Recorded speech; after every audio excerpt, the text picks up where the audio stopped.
Hey everyone, welcome back. You know how much we love diving deep into these really powerful tools that are right there in plain sight, and today is no different. Absolutely. Sometimes the most powerful tools are the ones we overlook. That's so true. Yeah. And the one we're tackling today is something a lot of us use every day, probably without even realizing its full potential: Microsoft Excel. Oh yeah, good old Excel. People think it's just for making spreadsheets, but it's a data analysis powerhouse. And we're about to unlock one of its secret weapons, the LINEST function. Now, I know what you might be thinking, a function. That sounds boring. Yeah, but trust me, this one's worth getting excited about. It's like having a detective tool for your data, helping you uncover hidden trends and relationships that you might not even know existed. It's like that aha moment when you suddenly see the connections. Exactly. So we're going to break down some official documentation on LINEST, going step by step, so you can start using it to understand your own data in a whole new way. I think a good place to start is by explaining what LINEST actually does. In the simplest terms, it finds the straight line that best fits a set of data points. Okay, so think about it like plotting points on a graph, right? Yeah. You've got all this data about, let's say, website traffic or sales figures over time. Each data point is like a coordinate on that graph. What LINEST does is it draws a line that comes closest to all those points, revealing the underlying trend. Right, so it's not just randomly connecting the dots. It's finding the line that best captures the overall pattern of the data. Precisely. And that trend line is incredibly powerful. Imagine you're a business owner tracking your sales over time. With LINEST, you can use that historical data to predict future sales based on that trend line. So it's kind of like having a crystal ball, but one that's based on solid math, not just guesswork. Exactly.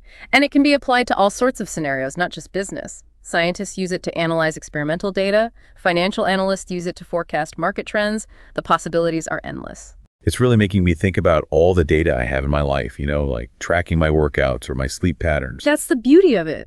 You can use LINEST to explore those questions you have about your own life and get real insights.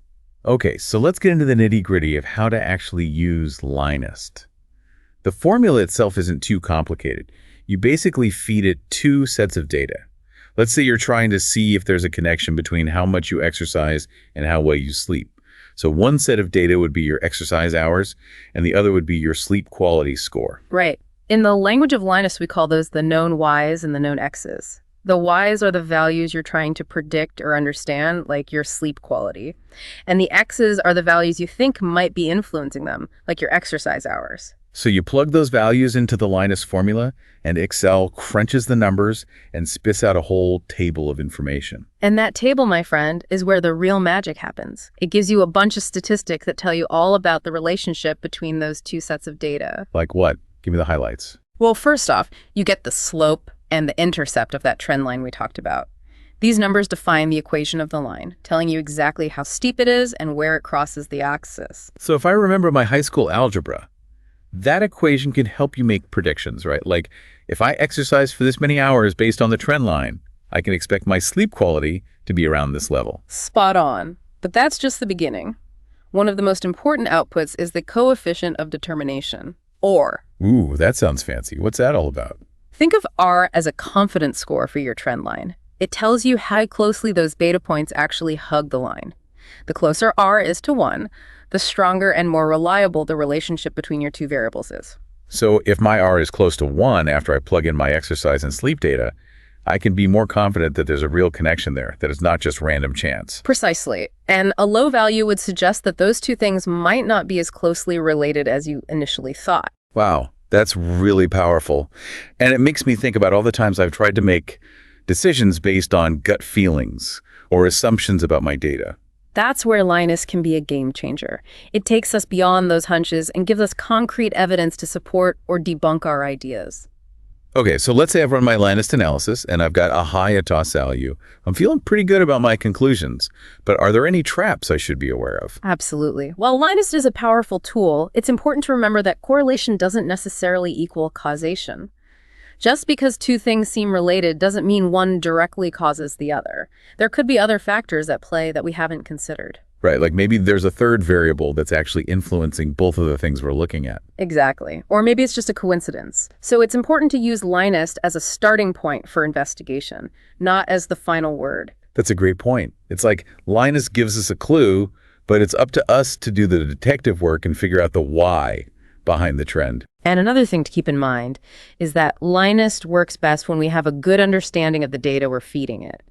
We need to be mindful of things like outliers, those data points that are way off the norm, and make sure our data is representative of the bigger picture.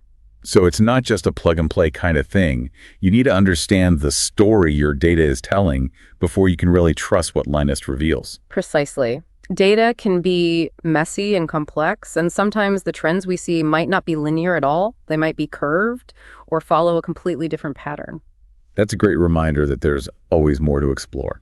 So to wrap things up, let's give our listeners some practical examples of how they can use LINEST in their own lives. We talked about tracking website traffic and sales, but what are some other areas where understanding these data relationships could be really beneficial? Well, think about personal finances, for example. You could use LINEST to see if there's a correlation between your spending habits and your savings goals. Or if you're into fitness, you could analyze your exercise routine and its impact on your weight or your running speed. I love that.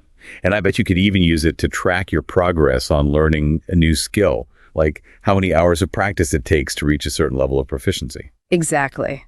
The possibilities are endless. Anywhere you have data points that you suspect might be connected, LINEST can help you determine if there's a real relationship or if it's just a coincidence. So what started as a deep dive into this one Excel function has really opened up a whole new way of thinking about the information all around us. It's like we've been given a secret decoder ring for the data in our lives. And just imagine what other patterns and insights are still waiting to be discovered. Exactly. That's what makes this so exciting. So next time you're staring at a spreadsheet, remember the power of LINEST. It might just reveal something amazing. And until next time, keep exploring.